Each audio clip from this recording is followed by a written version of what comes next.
Morning students, 10th class, lesson number 5, तत्वों का वर्गीकरण।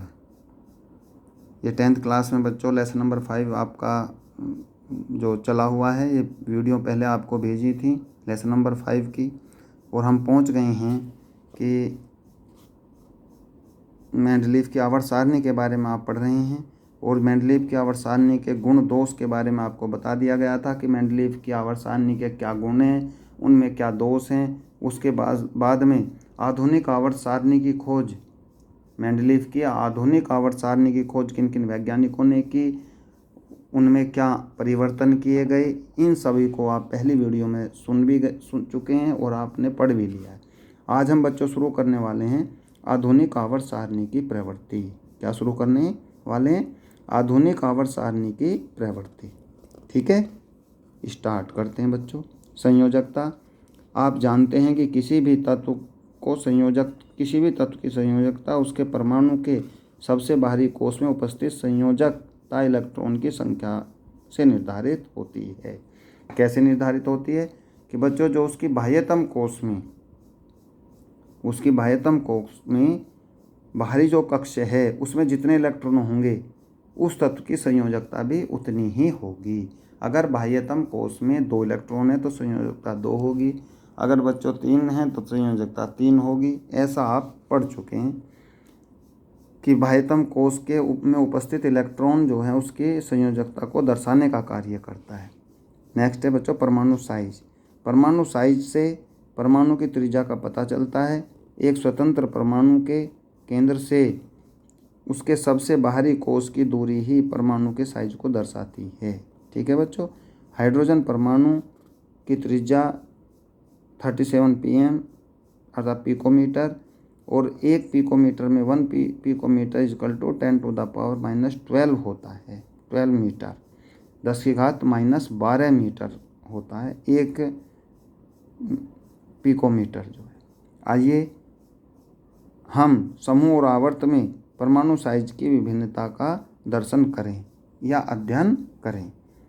यह भी हमको देखना होगा कि जो समूहों में या आवर्त में जो तत्व उपस्थित हैं या जिन तत्वों को रखा गया है उनके हम परमाणु साइज की विभिन्नता का अध्ययन कर सकते हैं कि उनमें क्या विभिन्नताएं पाई जाती हैं।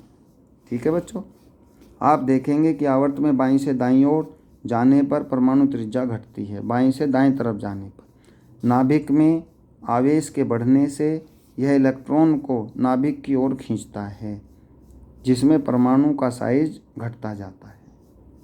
ठीक है, बाईं से दाहिनी तरफ परमाणु त्रिज्या घटती चली जाएगी बच्चों। इससे नेक्स्ट अब आगे नेक्स्ट पेज पर आप देखेंगे कि समूह में ऊपर से नीचे जाने पर परमाणु का साइज बढ़ता है। ऐसा इसलिए होता है क्योंकि नीचे जाने पर एक नया कोष जुड़ जाता है। इसमें नाभिक और सबसे बाहरी कोष के बीच की दूरी बढ़ जाती है और इस कारण नाभिक का आवेश बढ़ जाने के बाद भी परमाणु का साइज बढ़ जाता है। ठीक है, नाभिक का आवेश बढ़ जाने के बाद भी परमाणु का साइज बढ़ जाता है। तो इसके बारे में आप पढ़ेंगे। जैसे जैसे नाभिक का साइज बढ़ता है तो परमाणु का साइज भी बढ़ता चला जाएगा। धात्विक एवं अधात्विक गुणधर्म। परमाणु जो ग्रुप में जो समूह और आवर्त में तत्व मेंडलीव की आवर्त सारणी में जो तत्व विराजमान हैं या जो तत्व हैं उनके धात्विक और अधात्विक गुणधर्मों के बारे में अब आप पढ़ेंगे। सोडियम और मैग्नीशियम जैसी धातुएं सारणी के बाईं ओर तथा सल्फर एवं क्लोरीन जैसी अधातुएं दाईं ओर स्थित हैं। मध्य में सिलिकॉन स्थित है जिसे अर्धधातु या उपधातु कहते हैं। यह अधातु एवं धातु दोनों के गुणधर्म प्रदर्शित करती है। इनमें अधातु के गुण भी पाए जाते हैं और धातु के गुण भी पाए जाते हैं बच्चों। आधुनिक आवर्त सारणी में एक टेढ़ी मेढ़ी रेखा धातुओं को अधातुओं से अलग करती है। इस रेखा पर आने वाले तत्व boron, silicon, germanium, arsenic, antimony, tellurium एवं पोलोनियम धातुएं एवं अधातुओं दोनों के गुणधर्म प्रदर्शित करते हैं, इसलिए इन्हें अर्धधातु या उपधातु भी कहते हैं, क्योंकि इसमें लक्षण तो होते हैं। ये धातुओं के भी गुण धर्म को प्रदर्शित करते हैं, अधातुओं के गुण धर्म को भी प्रदर्शित करते हैं, इसलिए इनका नाम ही उपधातु रख दिया गया।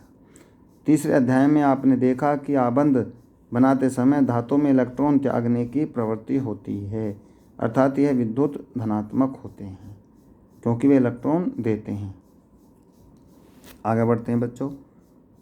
आवर्त में जैसे जैसे संयोजकता कोष के इलेक्ट्रॉनों पर किया जाने वाला प्रभावी नाभिकीय आवेश बढ़ता है। आवर्त में जैसे जैसे संयोजकता कोष के इलेक्ट्रॉनों पर किया जाने वाला प्रभावी नाभिकीय आवेश बढ़ता है, ठीक है, इलेक्ट्रॉन त्यागने की प्रवृत्ति घट जाती है। समूह में नीचे की ओर संयोजकता इलेक्ट्रॉन पर क्रिया करने वाले प्रभावी नाभिकीय आवेश को घटाते हैं। समूह में नीचे की ओर संयोजकता इलेक्ट्रॉन पर क्रिया करने वाला प्रभावी नाभिकीय आवेश घटता है, क्योंकि सबसे बाहरी इलेक्ट्रॉन नाभिक से दूर होते हैं, ठीक है, इसलिए यह इलेक्ट्रॉन सुगमतापूर्वक निकल जाते हैं। इसलिए धात्विक अभिलक्षण आवर्त में घटता है और समूह में नीचे जाने पर बढ़ता है। जो धात्विक अभिलक्षण है बच्चों, वे आवर्त में तो घटते जाते हैं और समूह में नीचे की तरफ जाने पर वो बढ़ते चले जाते हैं, ठीक है। आगे बढ़ते हैं। दूसरी ओर अधातुएं विद्युत ऋणात्मक होती हैं, उनमें इलेक्ट्रॉन ग्रहण करके आबंध बनाने की प्रवृत्ति होती है। आइए इन गुणधर्मों की विविधता के बारे में जानकारी प्राप्त करते हैं, ठीक है बच्चों। विद्युत ऋणात्मकता की प्रवृत्ति के अनुसार अधातुएं आवर्त सारणी के दाहिनी ओर ऊपर की ओर स्थित होती हैं। आवर्त सारणी के दाहिनी ओर और उसमें भी ऊपर की तरफ स्थित होती हैं। क्यों? क्योंकि उसमें ऋणात्मकता की प्रवृत्ति होती है, विद्युत ऋणात्मकता की प्रवृत्ति होती है। इन प्रवृत्तियों से हमें इन तत्वों से बने ऑक्साइडों की प्रकृति का भी पता चलता है, क्योंकि धातुओं के ऑक्साइड क्षारकीय तथा अधातुओं के ऑक्साइड सामान्यतः अम्लीय होते हैं, ठीक है। जो ऑक्साइडों की प्रकृति के अनुसार उनको हम धातु या अधातु मानते हैं, क्योंकि धातुओं के ऑक्साइड क्षारकीय होते हैं। धातुओं के जो ऑक्साइड हैं क्षारकीय होते हैं और अधातुओं के ऑक्साइड सामान्यतः अम्लीय होते हैं, ठीक है बच्चों। ये इसके सब क्वेश्चन हैं जो आपको निशान लगवाए जाएंगे। आपने क्या सीखा? ये आपने क्या सीखा का मतलब बच्चों ये एक तरीके से लेसन का रिवीजन ही होता है कि इसमें हमने कौन कौन से पॉइंट्स पर चर्चा की है। आइए समझते हैं। नंबर 1, तत्वों को उनके गुणधर्मों में समानता के आधार पर वर्गीकृत किया जाता है। जो तत्वों के गुणधर्म हैं उनके जो समानता का आधार है, अर्थात कई तत्वों के गुण आपस में समान होते हैं तो समानता के आधार पर वर्गीकृत किया गया है। डोबेराइन ने तत्वों को तर्क में वर्गीकृत किया। डोबेराइन ने तत्वों को तर्क में वर्गीकृत किया, जबकि न्यूलैंड्स ने अष्टक का सिद्धांत दिया। डोबेराइन ने त्रिक मॉडल दिया बच्चों और न्यूलैंड्स ने अष्टक नियम दिया, और मेंडलीफ ने इसका एक तरीके से तत्वों का आवर्त और समूह में वर्गीकरण किया। मेंडलीफ ने तत्वों को उनके परमाणु द्रव्यमान के आरोही क्रम तथा रासायनिक गुणधर्मों के आधार पर वर्गीकृत किया है, ठीक है बच्चों। मेंडलीफ ने बताया कि उनका जो वर्गीकृत करने का आधार था वो परमाणु द्रव्यमान था और तत्व के रासायनिक गुणधर्म थे, उनके आधार पर इनको वर्गीकृत किया गया है। नेक्स्ट बच्चों, मेंडलीफ ने आवर्त सारणी में खाली स्थानों के आधार पर नए तत्वों की भविष्यवाणी की थी। जो उन्होंने अपनी आवर्त सारणी में खाली स्थान छोड़े थे तो उन्होंने बताया कि भविष्य में आगे अगर कोई भी नए तत्व की खोज होती है तो उनका स्थान भी उन्होंने पहले ही आवर्त सारणी में फिक्स कर दिया था, जिसका हम आज तक पालन करते हैं।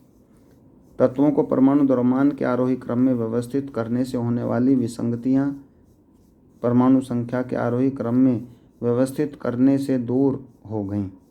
जो पहले उनकी व्यवस्थित की हुई थी परमाणु द्रव्यमान के आधार पर, उनको जो है उनकी विसंगतियों को दूर किया गया और परमाणु संख्या के आरोही क्रम में व्यवस्थित करने से वो सभी परेशानियां या कठिनाइयां दूर हो गईं। तत्व के इस आधारभूत गुणधर्म अर्थात संख्या की खोज मोजले ने की थी। ठीक है, तो इस तरीके के जो व्यवस्थित तरीके का जो गुण था वो मोजले नामक वैज्ञानिक ने किया था। आधुनिक आवर्त सारणी में तत्वों को 18 ऊर्ध्व स्तंभों जिन्हें समूह कहते हैं, जो ऊपर के हैं नीचे से ऊपर की तरफ समूह, तथा 7 क्षैतिज पंक्तियों जिन्हें आवर्त कहते हैं में व्यवस्थित किया गया या अभिव्यक्त किया गया। जो ध्रुवाधार स्तंभ हैं वो बच्चों 18 हैं, 8 हैं,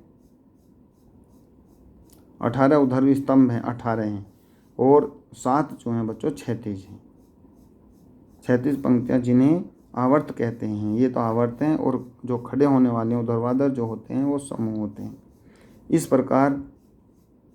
इस प्रकार व्यवस्थित तत्व परमाणु साइज, संयोजकता या संयोजन क्षमता तथा धात्विक एवं अधात्विक अभिलक्षण जैसे गुणधर्मों में आवर्तिता प्रदर्शित करते हैं। दोबारा समझ लीजिए, इस प्रकार व्यवस्थित जो तत्व व्यवस्थित हो जाता है, परमाणु का साइज, संयोजकता या संयोजन क्षमता तथा धात्विक एवं अधात्विक अभिलक्षण जैसे गुणधर्मों में आवर्तित प्रदर्शित करते हैं। ठीक है बच्चों, गुणधर्मों में आवर्तित अर्थात भिन्नताएं प्रदर्शित करने का कार्य होता है। ये बच्चों लेसन आपका कंप्लीट हो गया है। 10th क्लास में लेसन नंबर 5 भी आज कंप्लीट हो गया है। जैसे ही स्कूल में आप आते हैं तो ये सभी एक्सरसाइज आपको करवा दी जाएंगी। एक्सरसाइज हैं, क्वेश्चन हैं, और एक्स्ट्रा क्वेश्चन के लिए आपके पास गाइड होती है, उसमें से आपको बताया जाएगा। अब तो आप जब इस वीडियो को खोलते हैं तो इस वीडियो के साथ साथ जहाँ से वीडियो आज बनी है उस लेसन को वहीं से ही आप पढ़ना शुरू करें। मैं समझता हूँ कि आप अच्छा पढ़ सकते हैं और समझदारी से पढ़ सकते हैं। ठीक है बच्चों, तो आप वीडियो के साथ साथ लेसन को पढ़ें और इस पर निशान जो हैं जब आप स्कूल में आएंगे तभी आपको निशान लगवा दिए जाएंगे, जिससे आपका रिटन वर्क, लर्निंग वर्क सब आपका कंप्लीट साथ साथ होता रहे। Thank you.